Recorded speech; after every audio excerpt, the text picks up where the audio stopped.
Organic chemistry some basic principles and techniques എന്ന് പറയുന്ന ചാപ്റ്ററിൽ നിന്ന് എല്ലാ വർഷങ്ങളിലും ഏതെങ്കിലും 4 ടേമുകൾ തന്നുകൊണ്ട് അത് ഡിഫൈൻ ചെയ്യാനുള്ള ചോദ്യങ്ങൾ ഉണ്ടാവാറുണ്ട്.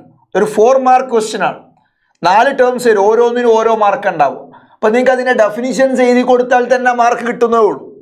സോ വളരെ എളുപ്പം സ്കോർ ചെയ്യാൻ പറ്റുന്ന കാര്യം ഇത്. സോ വളരെ കുറഞ്ഞ സമയം കൊണ്ട് അതെങ്ങനെ കൈക്കലാക്കാം, അതാണ് സാർ ഈ വീഡിയോയിൽ പറയാൻ പോകുന്നത്. മക്കളെ റെഡിയാണ്? Yes. So some important terms from some basic organic chemistry.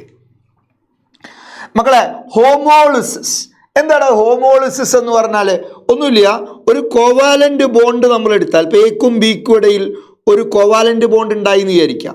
അതിൻ്റെ അർത്ഥം എക്കും ബിക്കും ഇടയിൽ ഒരു ഇലക്ട്രോൺ പെയർ ഷെയർ ചെയ്യപ്പെട്ടിട്ടുണ്ട്. അതിൽ ഒരു ഇലക്ട്രോൺ എയുടേതാണ്, ഒരു ഇലക്ട്രോൺ ബിയുടേതാണ്. എന്നാൽ ഈ ബോണ്ട് ബ്രേക്ക് ആവാൻ പോവാ. എങ്ങനെ ബ്രേക്ക് ആവുന്നത്? ഹോമോളിറ്റിക്കലി ബ്രേക്ക് ആവും. എന്താ ഹോമോളിസിസ് എന്ന് പറഞ്ഞാൽ? ഹോമോളിസിസ് എന്ന് പറഞ്ഞാൽ ഈ ബോണ്ടിൻ്റെ ബ്രേക്കിംഗ് ആണ്. Symmetrical cleavage of covalent bond. എക്കും ബിക്കും ഓരോ ഇലക്ട്രോണിനെ തുല്യമായിട്ട് വീതം വെച്ചുകൊണ്ട് A B covalent bond break ആവുന്നതിനെയാണ് ഹോമോളിസിസ് എന്ന് പറയുന്നത്. So what is homolysis? ആ എ ബി എന്ന് പറയുന്ന ബോണ്ടിലുള്ള ഇലക്ട്രോൺ പെയറിൽ ഒരു ഇലക്ട്രോൺ എക്കും ഒരു ഇലക്ട്രോൺ ബിക്കും ലഭിക്കുന്ന രൂപത്തിൽ ഈ ബോണ്ട് ബ്രേക്ക് ചെയ്താൽ ആരാ ഇതിൻ്റെ പ്രോഡക്റ്റായിട്ട് ഫോം ചെയ്യുക? A with an unpaired electron, അതുപോലെ B with an unpaired electron. ആ ബോണ്ടിൽ ഓരോ ഇലക്ട്രോൺ എക്കും ബിക്കും കിട്ടി, ശരിയാണ്. ആ പെയർ ചെയ്യാതെ ആ ഇലക്ട്രോൺസ് അവരിൽ നിലനിൽക്കുന്നു. ഇവരുടെ പേരാണ് ഫ്രീ റാഡിക്കൽസ്. എന്താ പറയുക?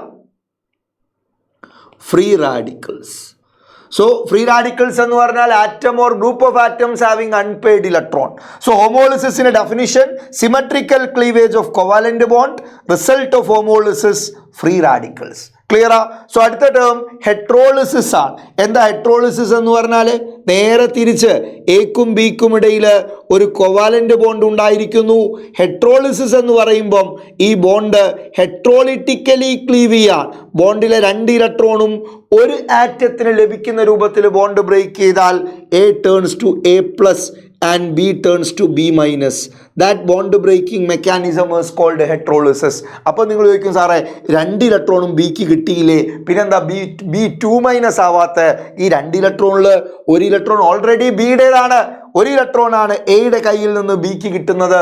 അതുകൊണ്ട് ആ ബി മൈനസും എ പ്ലസും ആയിട്ട് മാറി. സോ പ്രോഡക്റ്റ് ഓഫ് ഹെട്രോളിസിസ് എന്താന്ന് ചോദിച്ചാൽ അയോണുകളാണ്. കാറ്റയോണും ആനയോണുമാണ് ഹെട്രോളിസിസിലൂടെ ഫോം ചെയ്തിട്ടുള്ളത്. So what is heterolysis? Unsymmetrical cleavage of covalent bond and result of heterolysis ions ആണ്. റെഡി മക്കൾ? അടുത്തത് attacking reagents 3 type: electrophiles, nucleophiles, free radicals. അതിൽ ഒന്നാമത്തെ നോക്കിയോ, ഇലക്ട്രോഫൈൽസ്. എന്താ ഇലക്ട്രോഫൈൽസ് എന്ന് പറഞ്ഞാൽ? പേര് തന്നെ ഉണ്ട്, ഇലക്ട്രോൺ ലവിങ് റിയേജൻസ് ആണ്, അല്ലെങ്കിൽ ഇലക്ട്രോൺ ഡെഫിഷ്യന്റ് റിയേജൻസ് ആണ്. അവർ ഇലക്ട്രോൺ ഷോർട്ട് ആണ്, ദേ നീഡ് ഇലക്ട്രോൺ, അവർക്ക് ഇലക്ട്രോൺ ആവശ്യമുണ്ട്. ഇലക്ട്രോൺ ആവശ്യമുള്ള റിയേജൻസിനെയാണ് ഇലക്ട്രോഫൈൽസ് എന്ന് പറയുന്നത്. സോ Br പ്ലസും Cl പ്ലസും NO2 പ്ലസും and most of the cations are electrophiles. Cation മാത്രമല്ല ഇലക്ട്രോഫൈൽസ്, ഇലക്ട്രോൺ ഡെഫിഷ്യന്റ് ആയിട്ട് ഒക്ടറ്റ് കംപ്ലീറ്റ് ആവാത്ത AlCl3 BCl3 ഒക്കെ ഇൻകംപ്ലീറ്റ് ഒക്ടറ്റ് ഉള്ള മോളിക്യൂൾസ് ആണ്. They also need electrons, so they are also electrophiles. റെഡിയാ? സോ അങ്ങനെയാണെങ്കിൽ അടുത്ത ടേമിലേക്ക് പോവാം, ന്യൂക്ലിയോഫൈൽസ്. ന്യൂക്ലിയോഫൈൽസ് എന്ന് പറഞ്ഞാൽ ന്യൂക്ലിയസ് ലവിങ് റിയേജൻസ് ആണ്. എന്താ ന്യൂക്ലിയസ് ലവിങ് റിയേജൻസ് എന്ന് പറഞ്ഞാൽ? ഇലക്ട്രോൺ റിച്ച് റിയേജൻസ് ആണ്.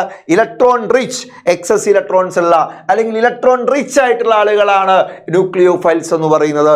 Cn മൈനസും OH മൈനസും H മൈനസും and all anions are nucleophiles. അതുപോലെ അമോണിയ മോളിക്യൂളിൽ നൈട്രജന്റെ മോള് there is a lone pair. So lone pair ഉള്ള ന്യൂട്രൽ മോളിക്യൂൾ. H2O ഓക്സിജന്റെ മോള് there are 2 lone pairs. So lone pair ഉള്ള neutral molecules they are also nucleophiles. So NS3യും H2 ഒക്കെ ന്യൂക്ലിയോഫൈൽസിന് എക്സാമ്പിൾസ് ആണ്, പഠിക്കാതെ പോവരുത്. റെഡിയാ? അടുത്ത ടേം ഫ്രീ റാഡിക്കൽസ് ആണ്. എന്താ ഫ്രീ റാഡിക്കൽസ് എന്ന് പറഞ്ഞാൽ? Atom or group of atoms having unpaired electron. Unpaired ഇലക്ട്രോണിനെ ക്യാരി ചെയ്യുന്ന ആറ്റത്തെയോ അല്ലെങ്കിൽ ഒന്നിലധികം ആറ്റങ്ങളുള്ള ഗ്രൂപ്പിനെയോ ആണ് നമ്മൾ വിളിക്കുന്നത് എന്ത്? free radicals. So chlorine free radical, bromine free radical, hydrogen free radical, methyl free radical and so on. Ready മക്കളെ? Any reaction intermediate ലേക്ക് വന്ന മൂന്ന് type carbocation, carbanion and alkyl free radical. എന്താ കാർബോകാറ്റയോൺ എന്ന് പറഞ്ഞാൽ? കാർബോകാറ്റയോൺ എന്ന് പറഞ്ഞാൽ alkyl group having a positively charged carbon. Say for example methyl group with a positive charge on this carbon, methyl carbocation എന്ന് പറയും. അടുത്തത് ethyl carbocation, CH3 CH2 പ്ലസിനെ പറയാം ethyl carbocation. അടുത്തത് isopropyl carbocation, CH3 twice CH plus. അതുപോലെ propyl carbocation. അങ്ങനെ ഏത് alkyl ഗ്രൂപ്പിലും positive ചാർജുള്ള carbon അടങ്ങിയിട്ടുണ്ടെങ്കിൽ that part അല്ലെങ്കിൽ അറ്റാക്ക് റിയാക്ഷൻ ഇന്റർമീഡിയേറ്റേഴ്സ് കോൾഡ് കാർബോകാറ്റയോൺ. അതിൻ്റെ പേരാണ് കാർബോകാറ്റയോൺ എന്ന് പറയുന്നത്. റെഡിയാണല്ലോ? അടുത്ത റിയാക്ഷൻ ഇന്റർമീഡിയേറ്റ് കാർബാനിയോൺ ആണ്. എന്താ കാർബാനിയോൺ എന്ന് പറഞ്ഞാൽ alkyl group having a negatively charged carbon, negative charge ഉള്ള കാർബൺ ഉള്ള alkyl group. So methyl group ഒരു ആൽക്കൈൽ ഗ്രൂപ്പാണ് with a negative charge on that carbon. അതിനെ വിളിക്കാം മീഥൈൽ കാർബാനിയോൺ. അതുപോലെ ഈഥൈൽ കാർബാനിയോൺ. എന്താ ഈഥൈൽ കാർബാനിയോണിന്റെ ഫോർമുല? CH3 CH2 മൈനസ് എന്നാണ്. അതുപോലെ propyl carbanion CH3 CH2 CH2 minus, ഇതാണ് പ്രൊപ്പൈൽ കാർബാനിയോൺ. അപ്പോൾ ഈ രൂപത്തിൽ കാർബാനിയോണുകൾ നമുക്ക് എഴുതാം. അതുപോലെ മക്കളെ ആൽക്കൈൽ ഫ്രീ റാഡിക്കൽസ്. എന്താ ആൽക്കൈൽ ഫ്രീ റാഡിക്കൽസ് എന്ന് പറഞ്ഞാൽ alkyl group having an unpaired electron. Unpaired ഇലക്ട്രോണിനെ ക്യാരി ചെയ്യുന്ന ആൽക്കൈൽ ഗ്രൂപ്പിനെയാണ് നമ്മൾ ആൽക്കൈൽ ഫ്രീ റാഡിക്കൽസ് അല്ലെങ്കിൽ കാർബോ റാഡിക്കൽസ് എന്ന് പറയാം. So methyl free radical, methyl group with an unpaired electron. Unpaired electron ആണ് ഈ ഒരു ഡോട്ട് വരയ്ക്കുന്നത്. അതുപോലെ ethyl free radical CH3 CH2 radical. അതുപോലെ propyl free radical CH3 CH2 with an unpaired electron. റെഡിയാണ്? സോ മക്കളെ നമ്മൾ കുറച്ച് ടേമുകളാണ് ഡിസ്കസ് ചെയ്തിട്ടുള്ളത്. ഓക്കെ, അപ്പോൾ ഇനി നിങ്ങൾക്ക് ഈ ചാപ്റ്ററിൽ പ്യൂരിഫിക്കേഷൻ പാർട്ട് ഉണ്ട്, ലസൈൻ ടെസ്റ്റ്, അതുപോലെ മറ്റ് ടെസ്റ്റുകളൊക്കെ തന്നെ ഉണ്ട് ഡിറ്റക്ഷൻ പാർട്ടിൽ.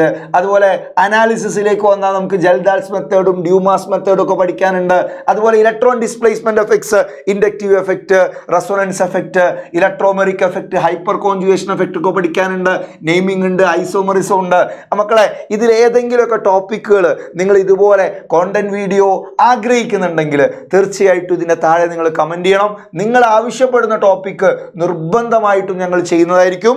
ഓക്കെ, വളരെ കുറഞ്ഞ സമയം കൊണ്ട് നിങ്ങൾക്ക് എളുപ്പത്തിൽ പഠിച്ചെടുക്കാൻ പറ്റുന്ന രൂപത്തിൽ അത് നിങ്ങൾക്ക് ചെയ്തു തരുന്നതാണ്. സോ നിങ്ങൾക്ക് ആവശ്യമുള്ളത് ഏതൊക്കെ ടോപ്പിക്കുകളാണോ, ഈ ചാപ്റ്റർ മാത്രമല്ല മറ്റ് ചാപ്റ്റേഴ്സിലും കെമിസ്ട്രി എന്തൊക്കെ കോണ്ടൻസ് ആണ് നിങ്ങൾക്ക് ഡൗട്ട് ഉള്ളത്, അത് നിങ്ങൾ കമൻറ്റ് ചെയ്താൽ നിങ്ങൾക്കത് ചെയ്തു തരുന്നതായിരിക്കും. Okay, thank you all.